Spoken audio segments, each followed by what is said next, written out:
Assalamualaikum warahmatullahi wabarakatuh. Kami dari kelompok 10 akan mempresentasikan hasil diskusi kami yang berjudul Etika Kerja Islam. Sebelumnya perkenalkan dulu, nama saya Farida Dulianti, NIM 054, rekan saya Laulura Miaraut Samolwida, NIM 058, dan rekan saya yang terakhir Elpi Rohana, NIM 062. Yang pertama yaitu pengertian. Secara etimologis, menurut Endang Syaifuddin Ansari, etika berarti perbuatan, dan ada sangkut pautnya dengan kata-kata hulik atau pencipta, dan makhluk atau yang diciptakan.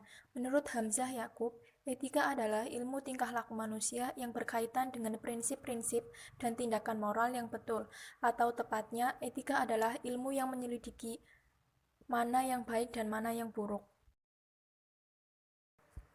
Menurut Amin, etika atau akhlak adalah ilmu yang menjelaskan arti yang baik dan buruk, menerangkan apa yang seharusnya dilakukan oleh manusia kepada lainnya, menyatakan tujuan yang harus dituju oleh manusia dalam perbuatan mereka, dan menunjukkan jalan untuk melakukan apa yang harus diperbuat.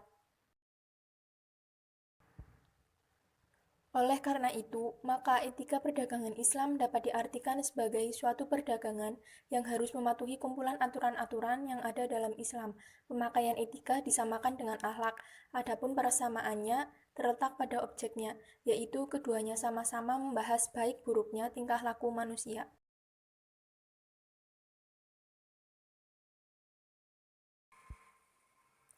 Terdapat beberapa konsep etika kerja Islam. Yang pertama usaha, kompetisi, transparansi, dan perilaku bertanggung jawab. Fungsi etika kerja Islam.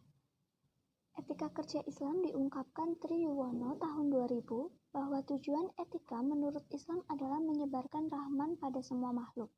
Tujuan itu secara normatif berasal dari keyakinan Islam dan misi sejati hidup manusia. Pedoman kerja dalam Islam.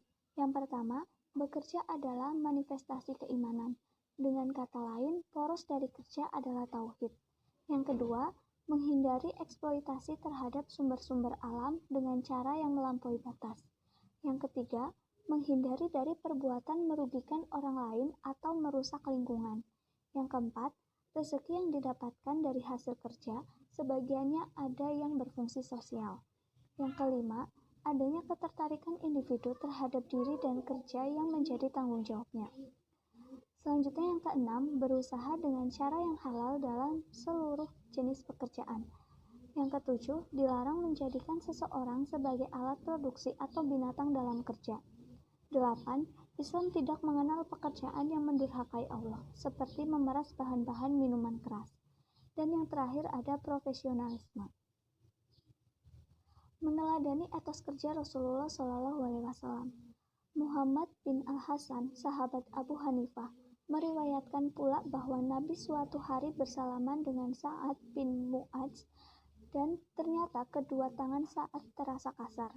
Nabi menanyakan hal itu kepadanya, maka jawabnya, saya baru mencangkul dan membersihkan pohon kurma untuk membiayai keluarga saya. Etika kerja dalam Islam memandang dedikasi dalam bekerja adalah kebajikan. Usaha yang maksimum harus dilakukan oleh seseorang dalam bekerja karena merupakan kewajiban seorang individu yang mampu.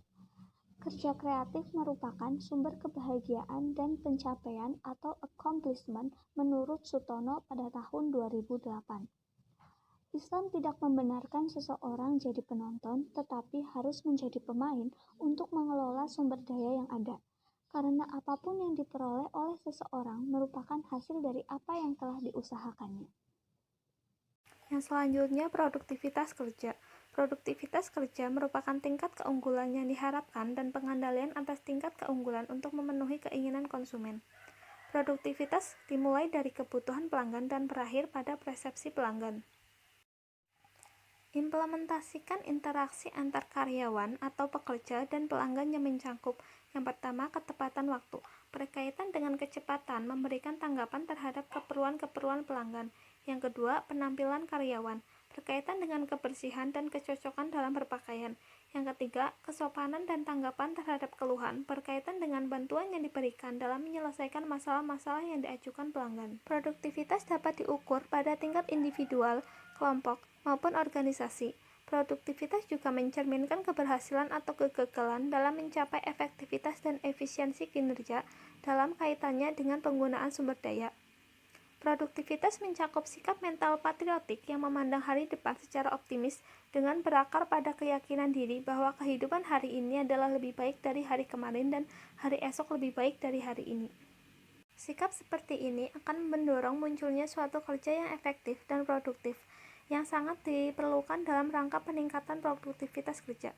Dapat disimpulkan bahwa produktivitas kerja suatu organisasi sangat dipengaruhi oleh produktivitas kerja karyawannya, sedangkan produktivitas kerja karyawan sangat dipengaruhi oleh faktor etika kerja, motivasi kerja, dan juga faktor-faktor lain seperti kepemimpinan, tingkat pendidikan, budaya kerja, dan sebagainya. Sekian presentasi dari kelompok 10. Terima kasih. Wassalamualaikum warahmatullahi wabarakatuh.